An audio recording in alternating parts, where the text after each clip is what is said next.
গ্রামের মানুষেরা এমন করে লোটা খানা নিয়ে বালতিগুলোকে নিয়ে হুজুরের এমন করে এই ধান পোতার আকাশ জঙ্গলের এমন করে দাও দাও দাও দাও করে আগুন জ্বলে, আগুনগুলো নিবানোর জন্য এমন করে তারা যেতে লেগেছে।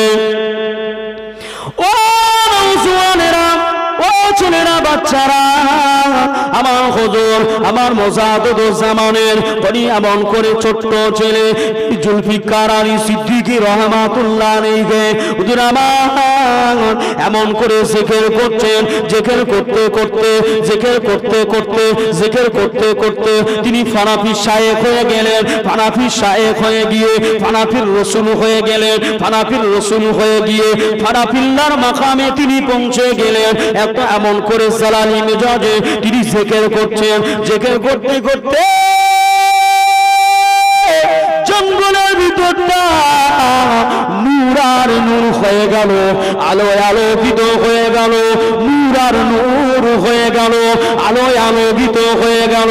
গ্রামের মানুষেরা পাড়ার মানুষেরা মনে করলো আরে মনে হয় জঙ্গলটা ধরে গেছে, পানি নিয়ে জঙ্গলের আগুন নেভাতে গিয়েছে। কিন্তু যেই চতুর্দিক থেকে মানুষ যে উপস্থিত হয়েছে, হুজুর আমার মুরাকাবার সবকে তিনি ছিলেন, হুজুর আমার মুশাহাদার সবকে তিনি ছিলেন।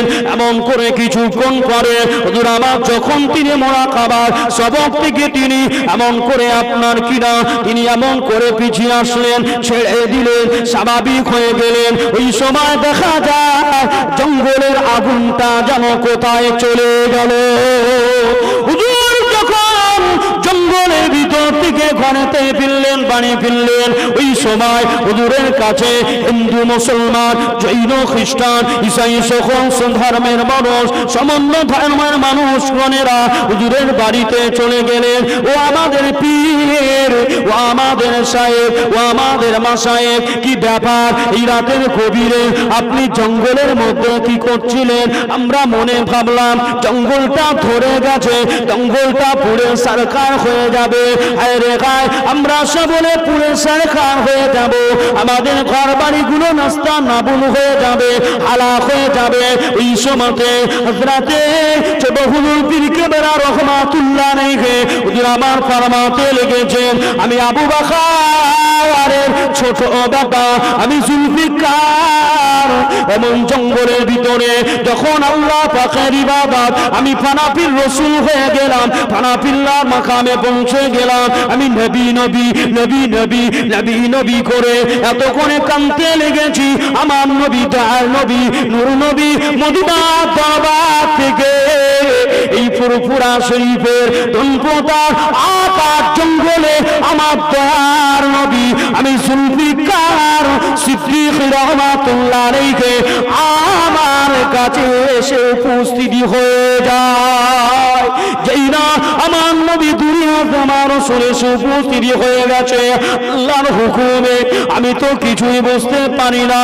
আপনারা বলছেন জঙ্গলের ভিতরে এমন করে আগুনটা ধরে গেল, দাও দাও দাও দাও করে আগুন জ্বলছে, আসলে কোনো আগুন নয়, ওটা হলো আমার নবী দয়ার নবী নূরের তাজাল্লি।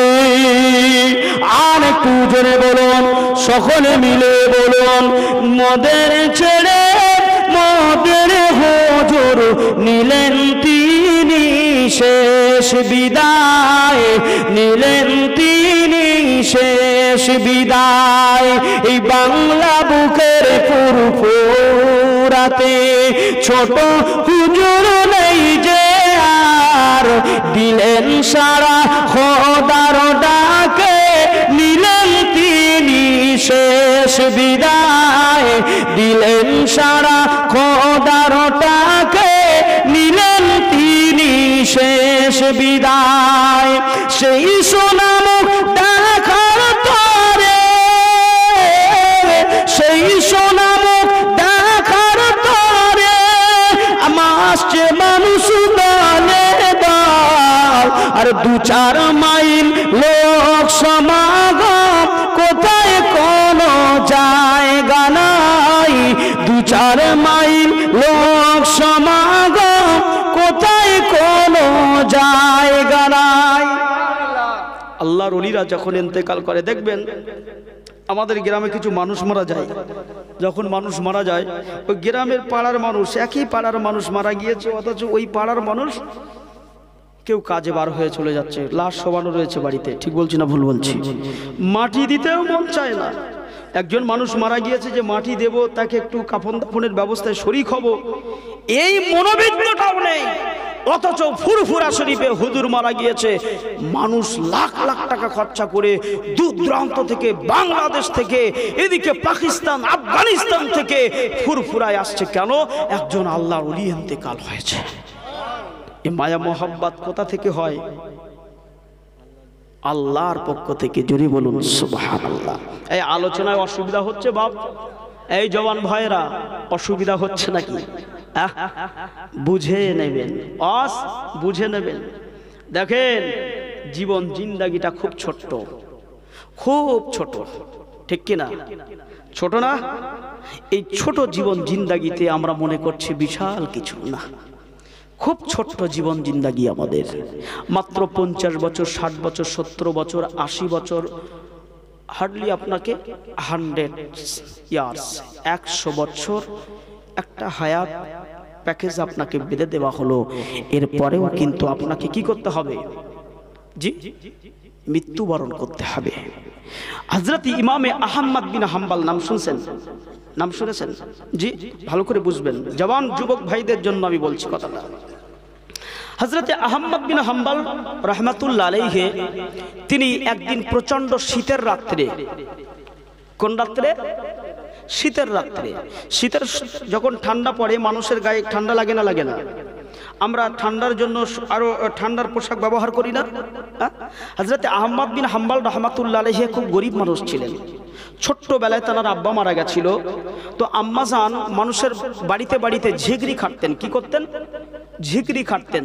দেখবেন কিছু কিছু বাড়িতে কিছু মা আছে, কম বয়সে সবে মাত্র বিয়ে হয়েছে, 2-4 বছর বয়স, আপনার বাচ্চার স্বামী মারা গিয়েছে, বা বিয়ে হয়েছে 10 বছর, 12 বছর, 15 বছর হয়েছে, 2-3টে বাচ্চা, স্বামী মারা গিয়েছে। ওই মা আর কোনো উপায় না পেয়ে মানুষের বাড়িতে বাড়িতে, যাদের একটু পয়সা আল্লাহ দিয়েছে, ওই বাড়িতে বাড়িতে ঝিগরির কাজ করে না? সেখান থেকে যা দেয় খাওয়া দাওয়া করে, যে পয়সাটা দেয় বাচ্চাদের পিছনে ব্যয় করে, ঠিক কিনা? ইমামে আহমদ বিন হাম্বল রাহমাতুল্লাহ আলাইহি ঠিক 8 বছর বয়স, আব্বাজান ইন্তেকাল হয়ে গেছে হুজুরের। এমন করে হুজুরকে মা জননী মাদ্রাসায় ভর্তি করেছে, ভালো করে বুঝবেন, ভর্তি করেছে। তখন হুজুরের মা মানুষের বাড়িতে বাড়িতে ঝিগরির কাজ করে, নিজের পেটটা চলে, আর যতটুকু আনে সেখান থেকে দেয়, বাচ্চার জন্য মাদ্রাসায় পাঠায়, কিতাবপত্র ইত্যাদি ইত্যাদি কিনে দেয়। তো যাই হোক, একদিন ইমামে আহমদ বিন হাম্বল রাহমাতুল্লাহ আলাইহি বয়স হতে হতে, বড় হতে হতে, উপরের ক্লাসে উঠতে উঠতে, দার্স নিতে নিতে সে অনেক উপরে উঠে গেছে। হুজুর উস্তাদ জি একদিন বললেন, এই আহমদ বিন হাম্বল যান, আপনি বাড়িতে চলে যান, আপনার মাকে বলুন আপনি এখন উপরের ক্লাসে উঠে গেছেন, আপনার কিতাব কিনতে হবে, অনেক পয়সার প্রয়োজন, আমরা আপনাকে সবটাই ফ্রিতে দিতে পারবো না। আপনার মাকে বলুন, আপনার মা যেন কিতাব কেনা অর্থটা দেয়। ভালো করে বুঝবেন, খুব ভাইটাল, গুরুত্বপূর্ণ, ভেরি ভেরি ইম্পর্টেন্ট কথাগুলো বলছি, বোঝার চেষ্টা করবেন। এত রাত জাগরণ করে আপনারা বসে আছেন। ইমামে আহমদ বিন হাম্বল হুজুর বাড়িতে চলে গেলেন। যাওয়ার পরে আম্মাজান আসলেন, আম্মাজানের সঙ্গে কথোপকথন হলো, মোলাকাত হয়ে গেল। মাজি, আজকে হুজুর আমাকে বলে দিয়েছে আমার কিতাবের প্রয়োজন, মা আমাকে কিছু পয়সা দিতে হবে, আমাকে কিতাব কিনতে হবে, কিতাব যদি না কিনি আমি আজ থেকে, আগামী দিন থেকে যে পড়াশোনা স্টার্ট করব, আমার সাথী সঙ্গীদের সঙ্গে কিন্তু আর আমার পড়াশোনা সম্ভব হবে না। ভালো করে বুঝবেন। এই কথা বলার সঙ্গে সঙ্গে আহমদ বিন হাম্বলের আম্মাজান হুজুরের মা বললেন, বেটা তোমার আব্বাজি দুনিয়াতে এমন কিছু রেখে যায়নি যে অর্থটা আমি তোমাকে দেব। আমি মা আজকে বেওয়া হয়ে গেছি, তুমি এতিম হয়ে গেছো, তুমি মাদ্রাসায় পড়াশোনা করো, আমি এক মানুষের বাড়িতে বাড়িতে ঝিগরির কাজ করে কোন রকমে আমার পেটটা চালাই, যেটুকু অর্থ হয় সেটা আমি তোমার কিতাব কেনার জন্য আমি ব্যয় করে থাকি। ভালো করে বুঝবেন। তো এই কথা বলার সঙ্গে সঙ্গে আহমদ বিন হাম্বল বলছে, মা আমাদের একটা ঘর আছে, তো ওই ঘরটা আমার আব্বাজি আমাদের জন্য অনেক দিন আগে ঘরে রড দিয়ে ঘরের একটা ঘর আছে, ঘরের ছাদ দিয়েছিল। ভালো করে বুঝতে পারছেন তো, এই কথা বুঝতে পারছেন? হ্যাঁ, মা ওই ঘরের ছাদটাকে ভেঙে ভেঙে ওই ছাদের ভিতরে যে রডগুলো আছে না, ওই রডগুলো বার করে ওগুলোকে বিক্রি করে আপনি আমার জন্য কিতাব কেনার জন্য ব্যবস্থা করে দেন। কথাটা শুনে কেমন মনে হচ্ছে? ভালো করে বুঝবেন। ইমামে আহমদ বিন হাম্বল রহমাতুল্লাহ আলাইহির মা বললেন, বেটা একটা কথা বলবো বাপ। জি মা বলুন। বেটা তুমি ছোট মানুষ, আমি তো জীবনে আর ঘর বাড়ি করতে পারবো না, তুমি বড় হবে, আমি আর তুমি থাকবো ঘরে, তুমি বড় হচ্ছ, কোথায় আমরা থাকবো? যদি ঘরের ছাদটাকেও ভেঙে দেওয়া হয়, তাহলে যখন বর্ষার সময় ঝড় বাতাস হবে, ঝড় হবে, বাদলা হবে, বর্ষা হবে, প্রচন্ড ঠান্ডা পড়বে, তখন আমরা কোথায় থাকবো? আর সাহাবা হুজুর গণেরা আমার হুজুরের সম্মুখে এসে তারা সকলে আপনারা যেমন বসে আছেন না, আমার হুজুরের সাহাবাই কেরামরা আমার হুজুরের সম্মুখে এসে মাথাটা নিচু করে রসুলের মুখের দিকে তাকিয়ে তাকিয়ে ওয়াজ শুনতেন। আমার আগে আপনাদের ভাই বলছে, আমার মুকিত ভাই বলছিলেন না জি, আশারায়ে মুবাশশিরা। আশারা মানে হচ্ছে ওয়াহিদ, ইসনান, সালাসা, আরবা, খামসা, সিত্তা, সাবা, সামানিয়া, তিসআ, আশারা। 10 জন বান্দাকে আল্লাহ পাক দুনিয়ার জমিনে জান্নাত ফয়সালা করে দিয়েছে। এ 10 জন দুনিয়ার জমিনে এমন বান্দা ছিলেন, দুনিয়ার লোভ লালসায় সকলে চলে যেতে পারে, ওই 10 জন যায়নি। জুম্মার দিনে রসুলের কদমের দিকে তাকিয়েছিলেন, রসুলের নূরানি চেহারার দিকে তাকিয়েছিলেন। আল্লাহ খুশি হয়ে বললেন, হে আমার হাবিব, হে আমার নূরে মুজাসসাম, যারা আপনার ভালোবেসে আপনাকে ফলো করে আপনার কাছে থাকতে পারে, আমি আল্লাহ কি তাদের জীবিত অবস্থায় জান্নাত দিতে পারি না? আমি আল্লাহ ওদের জান্নাত ফয়সালা করে দিলাম। মদিনা নবাবী শরীফে আল্লাহ নবী এক তারিখে সাহাবা হুজুরদেরকে নিয়ে আল্লাহ নবী ওয়াজ করছিলেন। ও নওজওয়ানেরা, ও তরুণেরা, ও বাপেরা, নবীরা সেই উম্মতি গণেরা, সেই আজাদ আপনারা শুনছেন। আল্লাহ নবী নবাবী শরীফে এক তারিখে ওয়াজ করতে লাগলেন।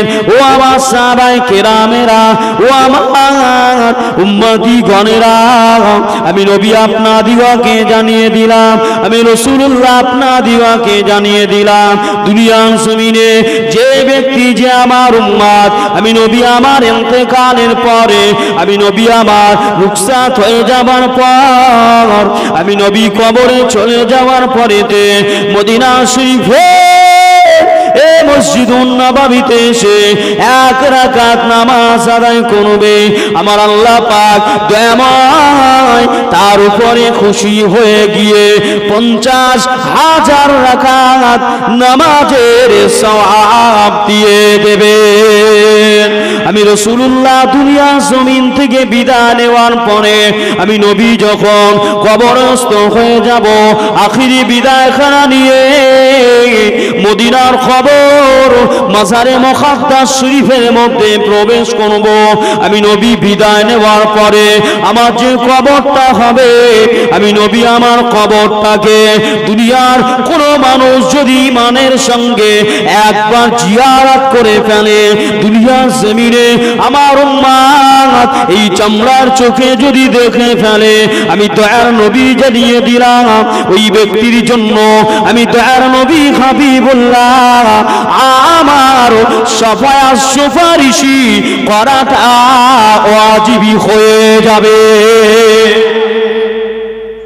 কথা কি বুঝতে পারছেন? এই ওয়াজ কি বোঝা যাচ্ছে নাকি গো? হ্যাঁ, ওয়াজ কিন্তু বুঝে নেবার বিষয়, ওয়াজ আমি আপনাদের বুঝিয়ে দিতে পারবো না। বুঝতে পারছেন তো? চোখে না ঘুম ধরে আছে, এই চোখটা দেখে বুঝতে পারছেন? হ্যাঁ, চোখ দুটো ঘুম ধরে আছে। সকালবেলা বাড়িতে ফিরলাম, বাঁকুড়া জেলা মাহফিল, বুঝতে পারছেন না? আবার বার হয়েছি তো সেই 4টে আপনাদের কানে। কত রাস্তা, রাস্তায় কিছু না হোক প্রায় 2 থেকে 3 ঘন্টা শুধু জামে আটকেছিলাম। এত পরিমাণে আপনার রাস্তায় জাম, ভাইকে খালি ফোন করছে, ভাই কি হবে, যেতে পারবো? ভাই বললেন যদি হুজুর লেট হয়ে যায় চিন্তা করতে হবে না, আপনাকে একটু লাস্টে করে দেব। কিন্তু সারা রাতটা কিভাবে জাগবো, আর শরীরটা ভালো লাগছে না। বয়স তো খুব বেশি হয়নি, রাত জেগে জেগে মনে হচ্ছে না বুড়ো হয়ে গেছি প্রায়, বুঝতে পারছেন না? জি, তাহলে আজ আমি আপনাদের কাছে করছি, আমি হলাম মুসাফির, আমি মুসাফির, অনেক রাস্তা অতিক্রম করে এসেছি, মুসাফির। তাহলে আমি যে কথাগুলো বলছি, আপনারা এত পয়সা খরচ খরচা করে এত সুন্দর জান্নাতি পরিবেশ গঠন করেছেন, সাধনা করে আজকে বিছানাকে ছেড়ে, ঘরটাকে ছেড়ে, নিজের বিবি বাচ্চাদেরকে ছেড়ে কোরআনের মাহফিলে বসে আছেন। এই কোরআনের মাহফিলে বসে আমাদের কিছু নিয়ে আজকে বাড়িতে যাওয়ার প্রয়োজন আছে নাকি যা কিছু শুনবো এখানে রেখে চলে যাব? কোনটা? কথা বলেন, নিয়ে যাব না যাব না? তবেই আপনি উপকৃত হবেন যে আপনি মাহফিল কায়েম করেছেন, ঘাম ঝরানো অর্থ ব্যয় করে এই কোরআনের মাহফিলের ইন্তজাম করেছেন, আঞ্জাম দিয়েছেন, এবং শেষ পরিণতিটা পাক মাহফিলে কাটিয়ে সেই পাক মাহফিল থেকে কিছু জ্ঞান, কিছু চিন্তা চেতনা গবেষণা একটা জায়গায় নিয়ে আপনি আমল করার প্রস্তুতি নিয়ে বাড়ি পর্যন্ত পৌঁছাতে পেরেছেন, তবেই হবেন আপনি কামিয়াবি। জোরে বলুন। তাহলে কি কস করছিলাম? রসুল বললেন, আমি নবী আমার মৃত্যুর পরে যে মদিনার নবাবিতে 1 রাকাত নামাজ আদায় করবে, আল্লাহ পাক তাকে খুশি হয়ে 50,000 রাকাত নামাজের সওয়াব দিবেন। কোন মসজিদ বাপ? দুনিয়ার জমিনে একটা মসজিদ আছে, আজও আপনি চলে যাবেন।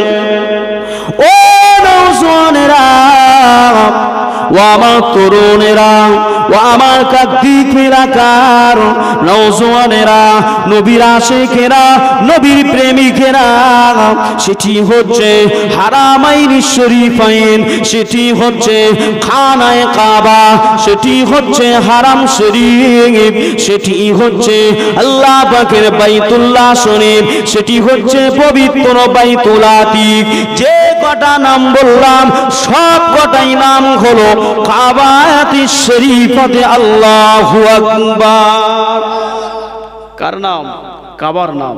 যেদিকে আমরা তাকিয়ে তাকবীরে তাহারিমা বেদে নামাজ আদায় করি, যারা বললেন না, আল্লাহ নবী ফরমাতে লাগলেন, দুনিয়ার জমিনে আমার কোন উম্মত যদি খানা খাবাতে 1 রাকাত নামাজ আদায় করে, আমি আল্লাহ নবী ফরমাতে লেগেছি, আমি নবী জানিয়ে দিলাম আমার উম্মতির উপরে আল্লাহ খুশি হয়ে গিয়ে 1 রাকাতের পরিবর্তে 10 রাকাত নয়, 1 রাকাতের পরিবর্তে 100 রাকাত নয়, 1 রাকাতের পরিবর্তে 1000 রাকাত নয়, আপনার 1 রাকাতের পরিবর্তে 10,000 রাকাত নয়, আমার আল্লাহ পাক আমার উম্মতিকে খানায়ে কাবায় 1 রাকাত নামাজ আদায়ের ওসিলায় 1 লক্ষ রাকাত নামাজের সওয়াব দিয়ে দেবে।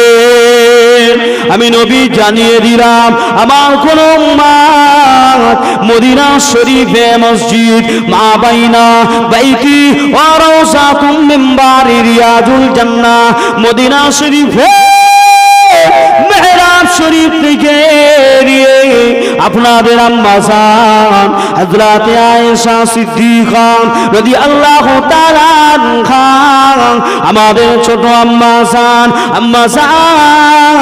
আয়েশা সিদ্দিকা রাদিয়াল্লাহু তাআলা আনহা, আম্মা জানের হুজরা মোবারক শরীফ পর্যন্ত ওই জায়গাটা হলো আল্লাহ পাকের 8টা জান্নাতের ভিতরে একটা জান্নাতেরই বাগান।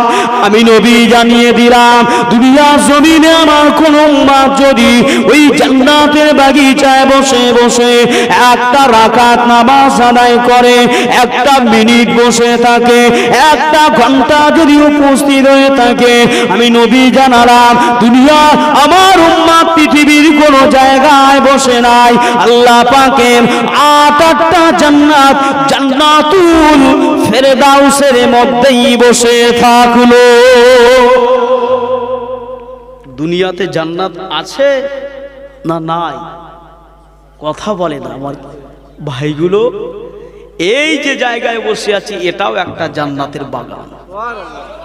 রাসূল বললেন, মা বাইনা বাইতি ও রাউযাতুম মিন বারি রিয়াজুল জান্নাহ। মদিনার মেহরাব শরীফ থেকে আমার হুজুরের কবর মাজার মুকদ্দাস রওজায়ে আদহা গম্বাদে খাদেরা পর্যন্ত এই জায়গাটা হচ্ছে আল্লাহর জান্নাতেরই বাগান। রাসূল বললেন, ইজা যখন চলবে মাদারতুম বির রিয়াজুল জান্নাহ, জান্নাতের বাগানের পাশ দিয়ে ফারতাউ, ওই সময় দেখবেন আমার কিছু পাগল উম্মত রয়েছে, ফারতাউ তারা আস্বাদন করছে কি? ক্বালা হিলাকুজ যিকির, আল্লাহ তার রাসূলের কথা। এটা হচ্ছে রাস্তা, তারিক। কোরআনের ভাষায় রাস্তাটাকে আরবি থেকে বলা হয় তারিক। তারিক মানে হচ্ছে রাস্তা। রাসূল বলছে ইজা মানে যাওয়া, হেঁটে যাওয়া। যখন আপনারা চলবেন দেখবেন তারিকের উপর দিয়ে যখন ইজা আপনারা যেতে থাকবেন, ফারতাউ ওই সময় দেখবেন আমার উম্মতিরা আস্বাদন করছে। হুজুর কি আস্বাদন করছে? ক্বালা তারা বলা কওয়া করছে, আলোচনা করছে, শোনা বোঝা করছে হিলাকুজ যিকির, আল্লাহ তার রাসূলের কথা।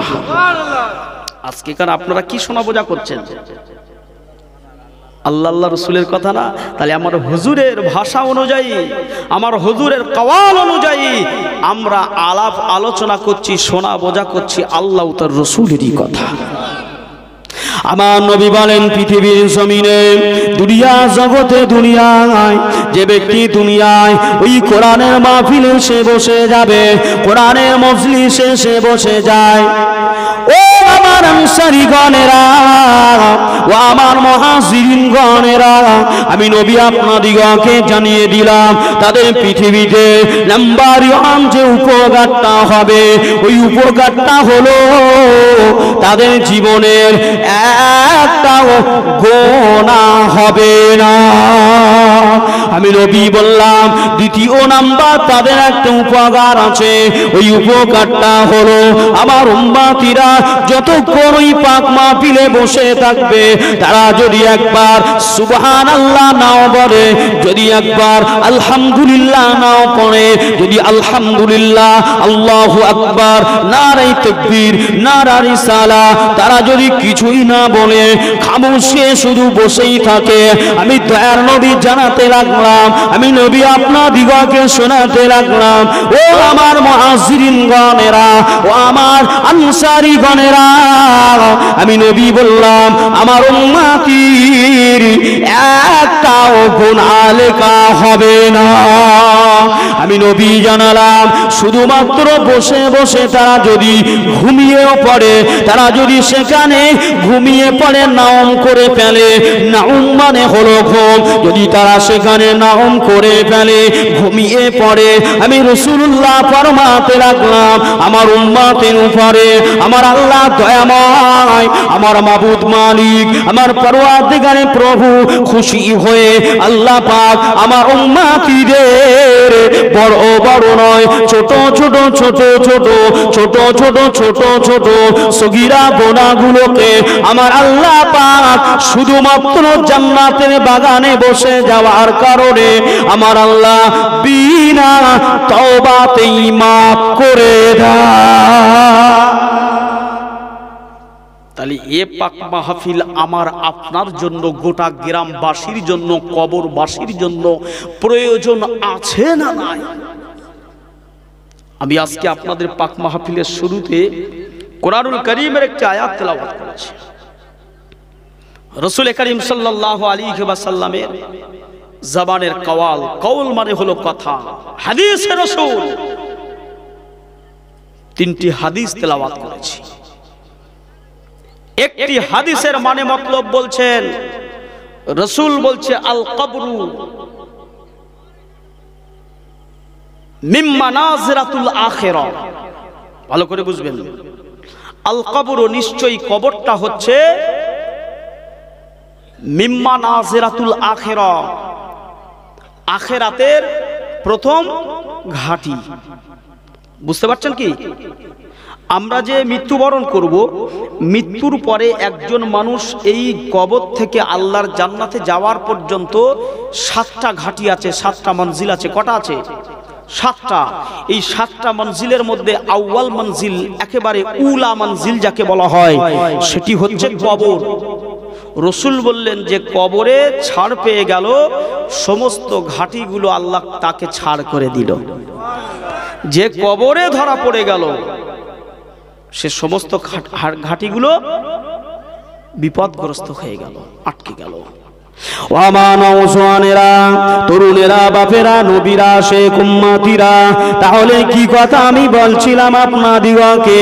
আল্লাহ নবী ফরমাতে লেগেছেন, ও আমার উম্মতিগণেরা, আমি রাসূলুল্লাহ আপনাদিগকে জানিয়ে দিলাম, মক্কা শরীফে আল্লাহর খানায়ে কাবা বাইতুল্লাহ শরীফে যে ব্যক্তি 1 রাকাত নামাজ আদায় করবে, ওই ব্যক্তি কত রাকাত নামাজের সওয়াব পাবে? কত? কি শুনছেন? 1 লক্ষ। যে ব্যক্তি মদিনা শরীফের মসজিদুন নববীতে 1 রাকাত নামাজ আদায় করবে, ওই ব্যক্তি কতটা নামাজের হকদার হবে? 50,000। খানায় কাবায় হলো 1 লক্ষ, আর মদিনা নববী শরীফে হলো 50,000।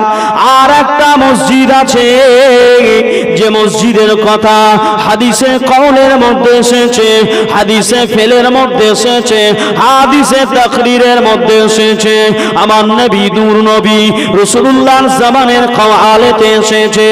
আর একটা মসজিদ, ওই মসজিদটা হলো আল্লাহ পাকের পবিত্র মসজিদে আকসা বাইতুল কুদুস, যেই মসজিদটা হচ্ছে জেরুজালেম, প্যালেস্টাইনের জমিনে, ফিলিস্তিনের জমিনে।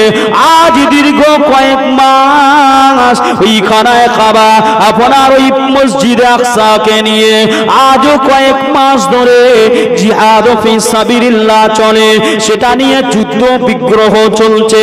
আজ পর্যন্ত 20 থেকে 30,000-এর মতো ইমানদার মেয়ে ছেলে, বেটা ছেলে, ছোট ছোট বাচ্চারা দুনিয়ার জমিন থেকে শহীদ বরণ করে নিয়েছে।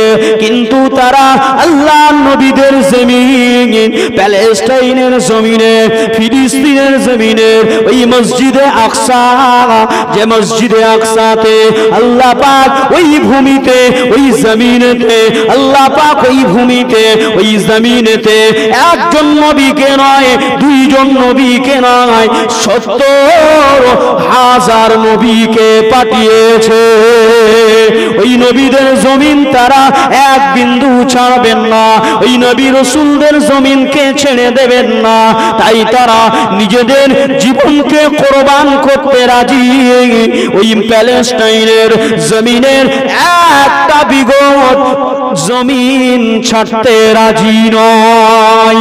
আল্লাহ নবী দার নবী বললেন, যে ব্যক্তি, যে আমার উম্মত, যে ব্যক্তি, যে আমার উম্মত, যে আল্লাহ পাকের বান্দা খানায়ে কাবার পরে মসজিদুন নববী, মসজিদুন নববীর পরে মসজিদে আকসা, বাইতুল কুদুস, জেরুজালেম, বাইতুল মুকদ্দাস শরীফে 1 রাকাত নামাজ আদায় করলো, আল্লাহ নবী বললেন, ওই ব্যক্তির নামায় আমলে আমার আল্লাহ বড় খুশি হয়ে, আমার আল্লাহ দয়াময় বড় রাজি হয়ে গিয়ে ওই বান্দা বান্দির আমলে আমার আল্লাহ পাক 25,000 রাকাত নামাজের সওয়াব দিয়ে দেবে। যে ব্যক্তি দুনিয়ার জমিনে এই 3টে মসজিদে নামাজ আদায় করবে, আল্লাহ পাক তার মান ইজ্জতকে আল্লাহ অনেক বুলন্দ করে দেবেন।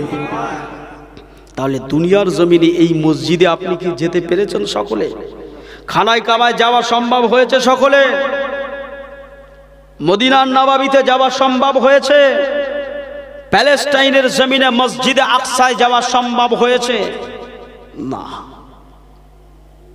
সাহাবা হুজুরেরা বলেন, ইয়া রাসূলুল্লাহ, ইয়া হাবিবাল্লাহ, ও আল্লাহ পাকের নবী, ও আল্লাহ পাকের রাসূলগণ, যে সমস্ত আপনার উম্মতিগণেরা, যে সমস্ত আপনার কোস্টাল থানার উম্মতেরা, যে সমস্ত আপনার দক্ষিণ 24 পরগনার উম্মতেরা, ওয়েস্ট বেঙ্গলের উম্মতিরা, পশ্চিম বাংলার উম্মতিরা, ভারতবর্ষের উম্মতিরা, হিন্দের উম্মতিরা, ইন্ডিয়ার উম্মতিরা, জডওয়ানের উম্মতিরা, আম্মানের উম্মতিরা, সুরিয়ার উম্মতিরা, ইরাকের উম্মতিরা, এমন করে ফিলিপাইনের উম্মতিরা, বাংলাদেশের উম্মতিরা, এমন করে আপনার কিনা সুরিয়ার উম্মতিরা, মিশরের উম্মতিরা, এমন করে আপনার কিনা জাপানের উম্মতিরা, চীনের উম্মতিরা এ দুনিয়ার জমিনে মদিনায় আসতে পারবে না, মক্কার জমিনে আসতে পারবে না, মসজিদে আকসায় আসতে পারবে না।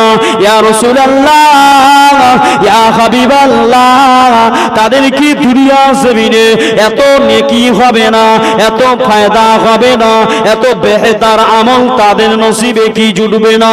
আল্লাহর নবী বলে দিলেন, ও বাবা সাহাবারা, ও আমার মুহাজিরিনগণেরা, ও আমার উম্মতিগণেরা, তারা যদি তাদের পিয়াদার চট্টগ্রামের ওই মসজিদে জামাতের সঙ্গে নামাজ আদায় করে, তারা যদি তাদের ওই কাকদ্বীপ থানার অন্তর্গত মসজিদে মসজিদে, আপনার মুআল্লার মসজিদে মসজিদে, কবিলা কবিলা মসজিদে, গোত্রে গোত্রের মসজিদে, সগীরে সগীরের মসজিদে যদি তারা জামাতে শহীদ নামাজ আদায় করে, আমি রাসূলুল্লাহ জানিয়ে দিলাম, আমার আল্লাহ পাক খুশি হয়ে আমার দয়াময় আমার উম্মতিকে 1 গুণ নয়, 2 গুণ নয়, 5 গুণ নয়, আমার আল্লাহ পাক তাদেরকে 27 গুণ নেকি বর্ধিত করে দেবে।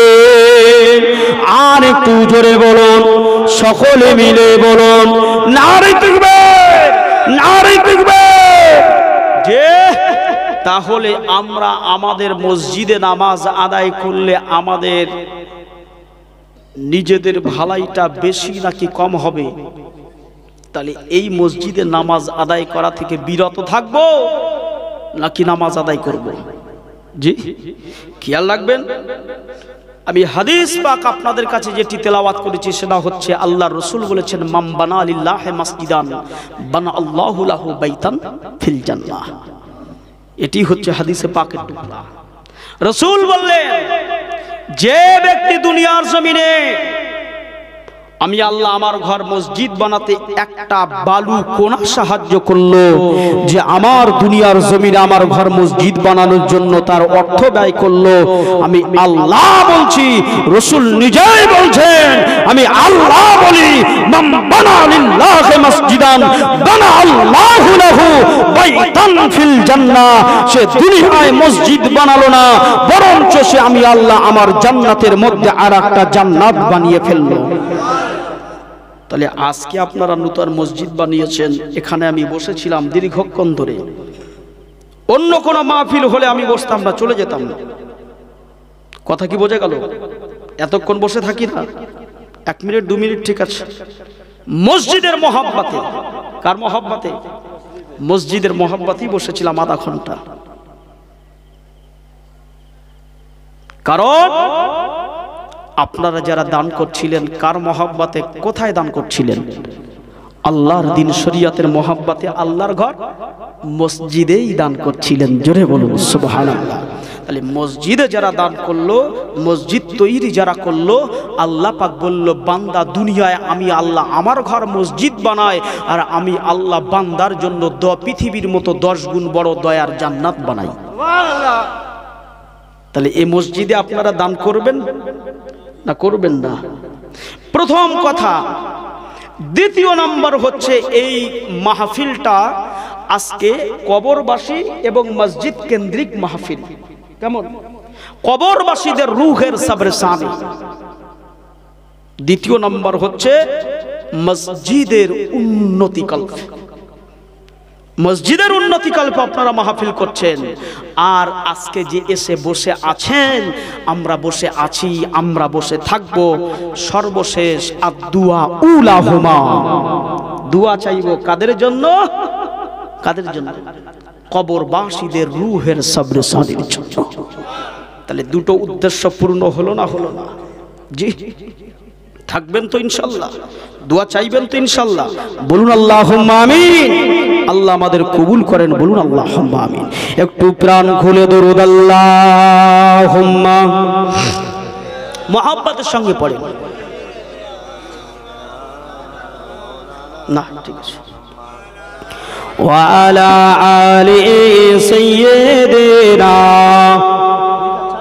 গরম। আমার এই কণ্ঠে তুমি তোমার ওই বাণী তুলেছ। এ কণ্ঠে কার বাণী তুলেছে? কে তুলেছে? আল্লাহর বাণী আল্লাহই তুলেছে। জোরে বলুন সুবহানাল্লাহ। বুকের দেরাজে তুমি কোরআনের স্থান দিয়েছ। আমার আল্লাহ পাক এমন এক দয়াময়, তিনি যাকে চান তার সিনার মধ্যে তানার 30 পারা কোরআনের জায়গা দিয়ে দেন।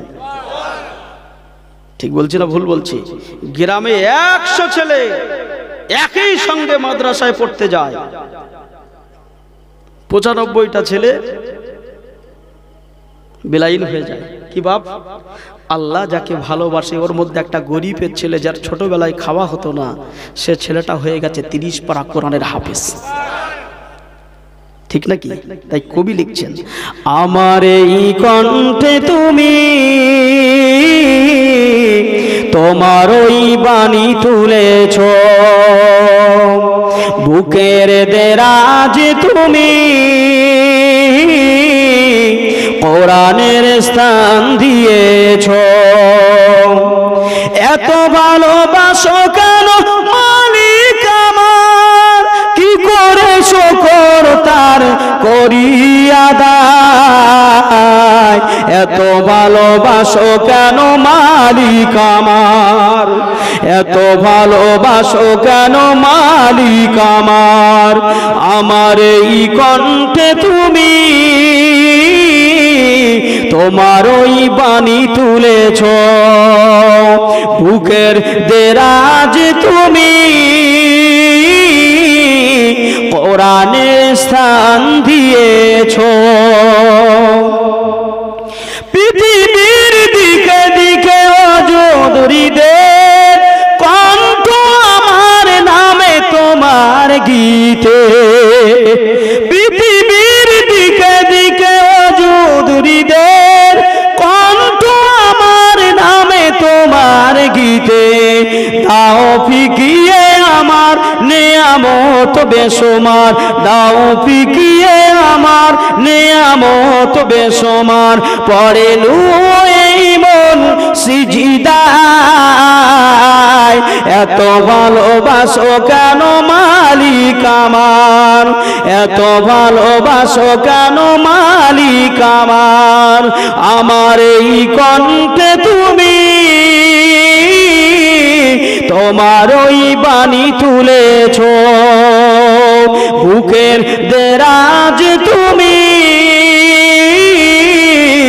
কোরআনের স্থান দিয়েছ।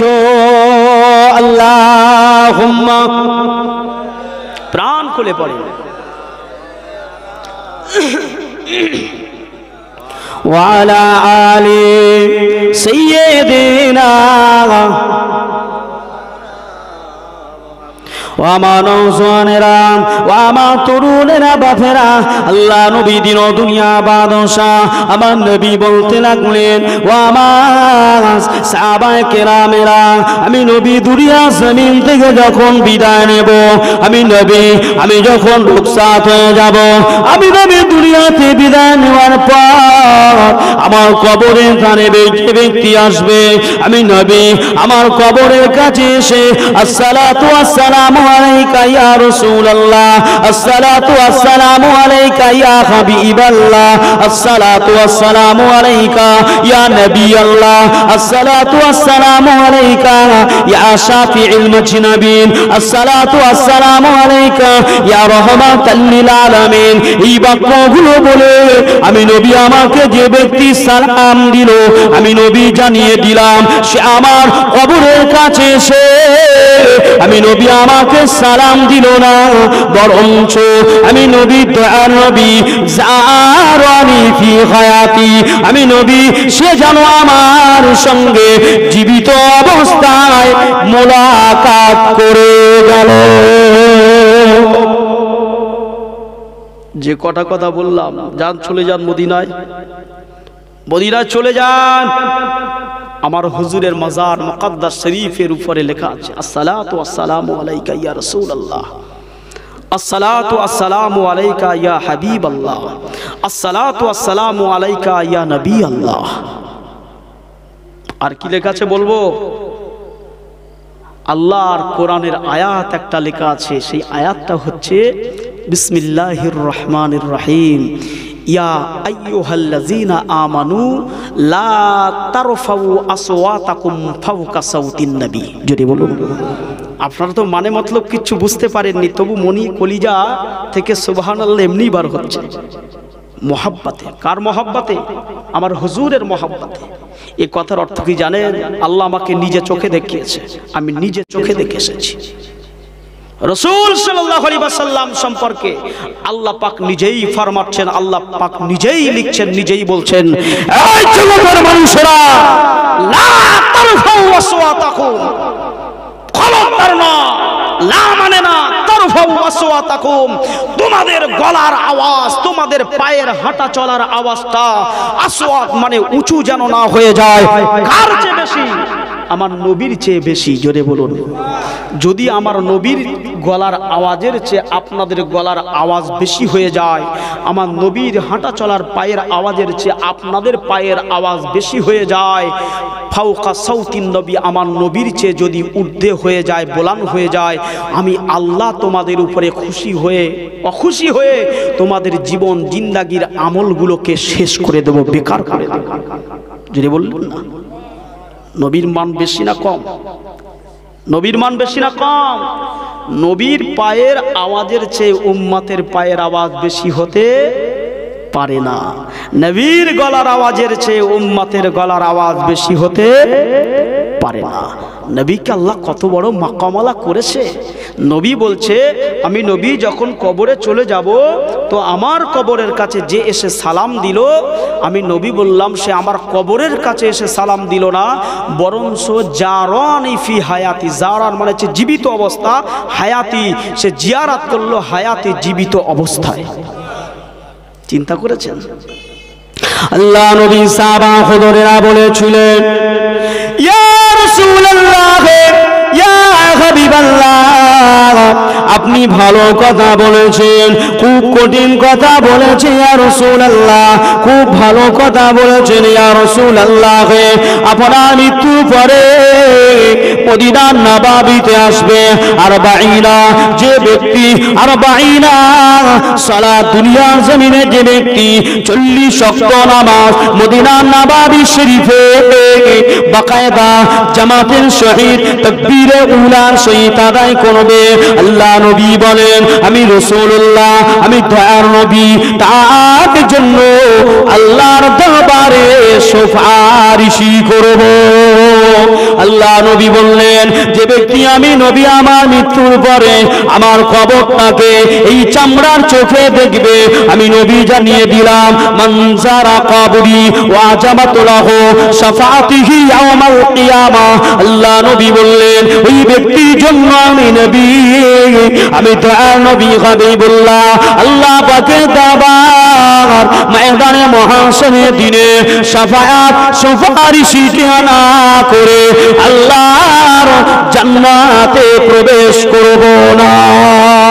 আল্লাহ নবী মুহাজিরিন সাহাবারা, মক্কার সাহাবায়ে কেরামেরা, মদিনার সাহাবীগণেরা, আনসারীগণেরা, মুহাজিরিন গণেরা আল্লাহ নবীকে প্রশ্ন করতে লাগলেন, ইয়া রাসূলুল্লাহ, ইয়া হাবিবাল্লাহ, দুনিয়ার জমিনে আপনার যে সমস্ত গরিব উম্মতিরা রয়েছে, এমন করে যে সমস্ত আপনার গরিব অসহায় দুস্থ দরিদ্র উম্মত, যাদের না খাটলে সংসারটা চলে না, যারা ভ্যান চালিয়ে খায়, যারা মাটি কেটে খায়, যারা ঠেলা ঠেলে খায়, যারা দিন মজদুরে মুটেগিরি করে খায়, ইয়া রাসূলুল্লাহ তারা মক্কার জমিনে আসতে পারবে না, মদিনার জমিনে আসতে পারবে না।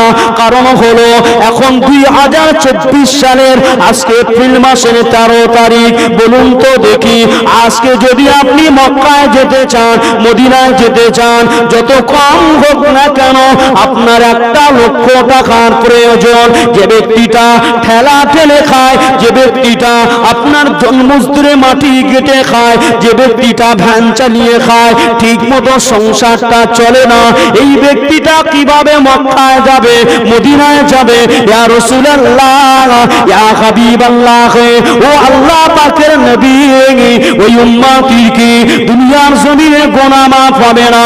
তার জীবনে তার কি গুনাহ মাফ হবে না? শিরকি গুনাহ, কুফরি গুনাহ, বেদাতি গুনাহ, পরচর্চা গুনাহ, রাতের অন্ধকারের গুনাহ, দিনের আলালের গুনাহ, ছোট বড়, সগীরা কবিরা, গোপন প্রকাশ্য, জাহিরি বাতিনি গুনাহগুলো কি আল্লাহ মাফ করবেন না? আর আপনি ময়দানে হাসরের দিন তাকে কি শাফায়াত সুপারিশই করবেন না?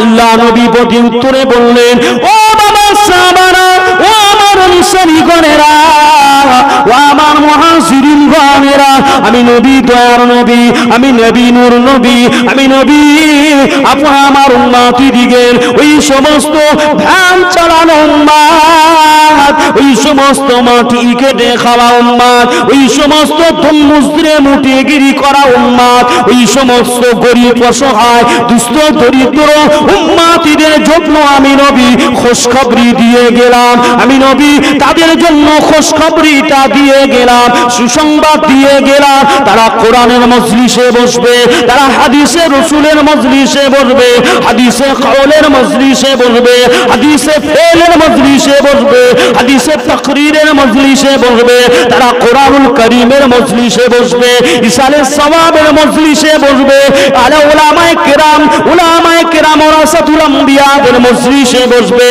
আরিফ বিল্লাহদের মজলিসে বসবে, আলিউল্লাহদের মজলিসে বসবে, আল্লাহর ওলিদের মজলিসে বসবে, হাফেজে কোরআনদের মজলিসে বসে আমি নবী আমার কথা শুনবে।